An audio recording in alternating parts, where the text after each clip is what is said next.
آیا په 11 اکتوبر د قومي عدالت جرګه به د پښتنو په اوسني حالت کې څه بدلون راولي؟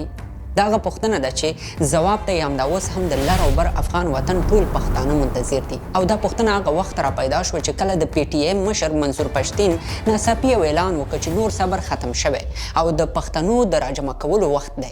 اوس به پښتانه د خپل سرنوشت په اړه خپله فیصله کوي او دا فیصله به د پښتنو په عنعنوي لویه جرګه کې کیږي.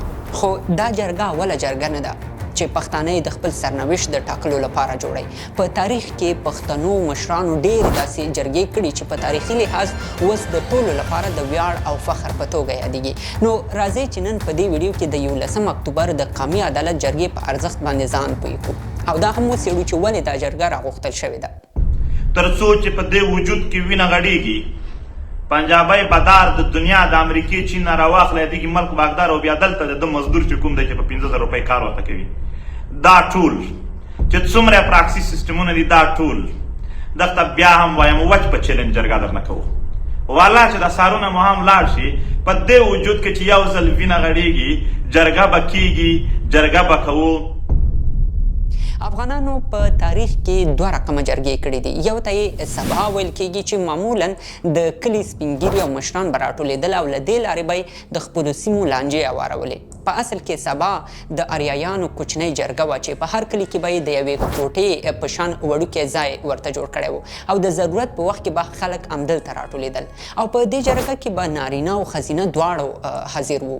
دویمې ته یې سامیټي ویل چې دا بیا لویه جرګه یادېدله او په دې جرګه کې به په افغان خاوره روانو لویو مهمو مسایلو په اړه فیصلې کېدلې. په سامیټي جرګو کې به پاچا هم برخه اخیستله.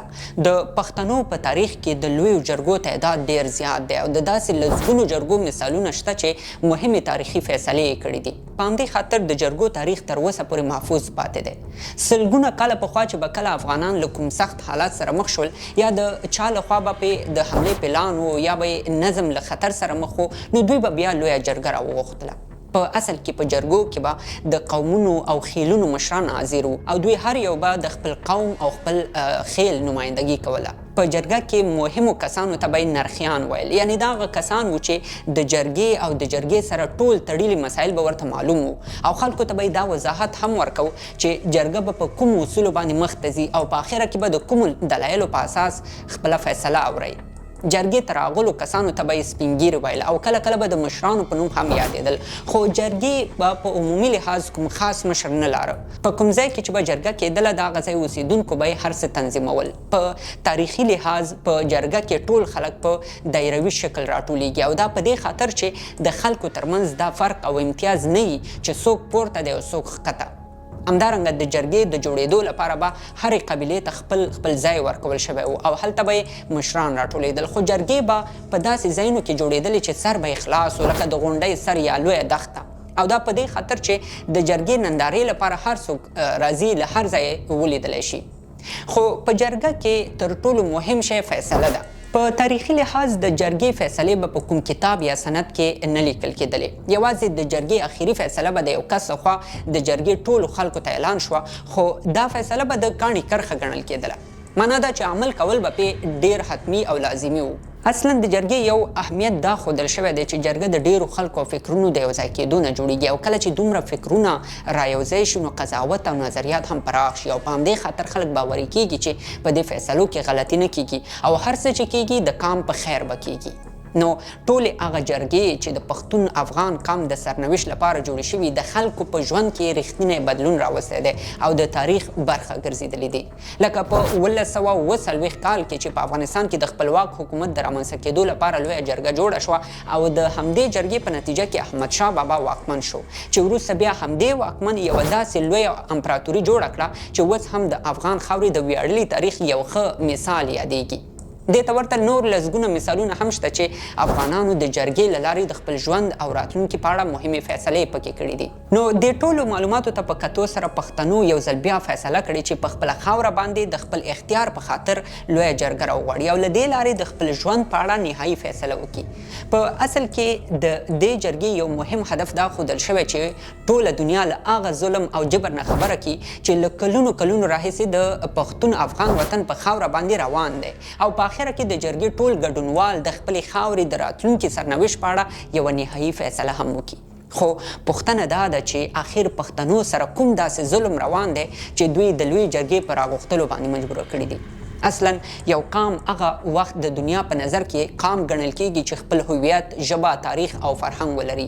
خو په کوزه پښتونخوا کې لسګونه کاله کېږي چې له پښتنو نه د هغوی ژبه اخیستل شوې، تعلیم یې په بله ژبه دی او په همدې خاطر هلته اوسېدونکي زیاتره پښتانه له تعلیم نه محروم دي او په خپله ژبه باندې لیک او لوست هم نشي کولی.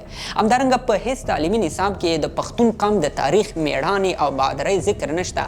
هغه څه چې پښتنو ته د تاریخ په نوم ښودل کېږي هغه د نورو تاریخونه او فرهنګونه دي او په همدې وجه د پښتنو څو نسلونه له خپل تاریخ نه بې خبره پاتې شول او دا ذهنیت ورکول شو چې پښتون په دې دنیا کې هیڅ مقام او ارزښت نه لري. دوی دا ذهنیت پښتنو ته د میډیا له لارې هم ورکړی دی. مثلا څه موده مخکې په یو پاکستاني تلویزیوني چینل د بلبلې په نوم یوه ډرامه خپره شوه او په دې ډرامه کې یو پښتون یو پنجابي ته وایي چې ما درته تحفه راوړې ده، خو پنجابی ورته وایي چې ستا تحفه به څه یا به نسواري یا به بم. زیاده تھیلا لیके आया होगा नस्वार का या कोई ना कोई बम लेके आया होगा. خو له دې هر څه سره دا ډیره موده کېږي چې پښتانه په پاکستان کې له داسې سخت حالت سره مخ شوي چې نورې حوصله را ختمه شوې ده. مثلا پی ټي ایم وایي چې په تیرو 10 کلونو کې 32,000 پښتانه د پاکستان د پوځ په عملیاتو کې ورک شوي دي. د نیو هیومانیټیرین په نوم دې تحقیقي ادارې ته د پی ټي ایم یو غړي ویلي چې دوی تر اوسه د 4,000 کسانو معلومات راټول کړي چې لا هم لا درکه دي او د مرګ او ژوند پته هم نه لګي. د پاکستان پوځ په 2002 کال کې په شمالي وزیرستان کې د المیزان په نوم جګړیز عملیات شروع کړل. بیا یې په 2014 کال کې د خیبر پښتونخوا په بېلابېلو سیمو کې د ضرب اعظم په نوم عملیات وکړل. د عملیاتو د پښتنو په کلو او بانډو کې لوی لوی تاوانونه واړول. خلک ووژل، خلک یې بې کوره کړل، مکتب، مسجد او کلینیکونه یې هم ورسره ویجاړ کړل. د ډیپلوماټ په نوم دې رسنیزې ادارې ویلي چې یوازې په 2009 کال کې 6,000 عام ولسي پښتانه د پاکستاني عملیاتو په نتیجه کې وژل شوي دي او تقریبا 6 میلیونه پښتانه بې کوره شوي هم دي.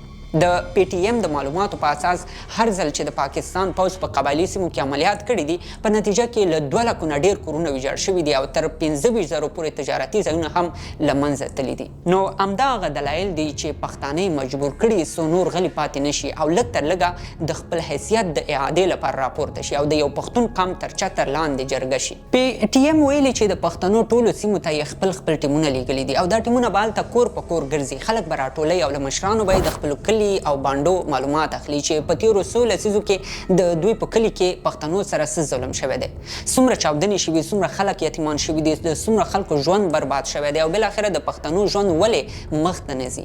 دا ټیمونه به د مشرانو همدا معلومات په فرمو کې هم ثبتوي او بیا به همدا ټول معلومات د قومي عدالت ملي جرګې ته راوړل کیږي. دا ملي جرګه به 3 ورځې دوام کوي. په اوله ورځ به همدا معلومات چې له بېلابېلو کلو نه راغونډ شوي خلکو ته وړاندې شي او شاید د دنیا په نورو هیوادونو کې هم دا معلومات په لویو سکرینونو وښودل شي. په دې معلوماتو کې به دا ښکاره شي چې تر اوسه څومره پښتانه ورک شوي دي، څومره وژل شوي دي، څومره معلوله شوي دي، څومره بې کوره شوي دي او په کوم ځای کې روغتون، حجره او جومات وران شوی دی. په دویمه ورځ به سهار وخت کې د پښتنو د بېلابېلو ولسوالیو او د ټولنې د هر قشر نه 80 کمپونه جوړ شي. بیا دوی په خپلو منځونو کې سلا مشورې کوي. دوی به د پښتنو په چلنجونو، انساني حقونو، تعلیم او سیاسي وضعیت باندې د یو بل نظریات اخلي.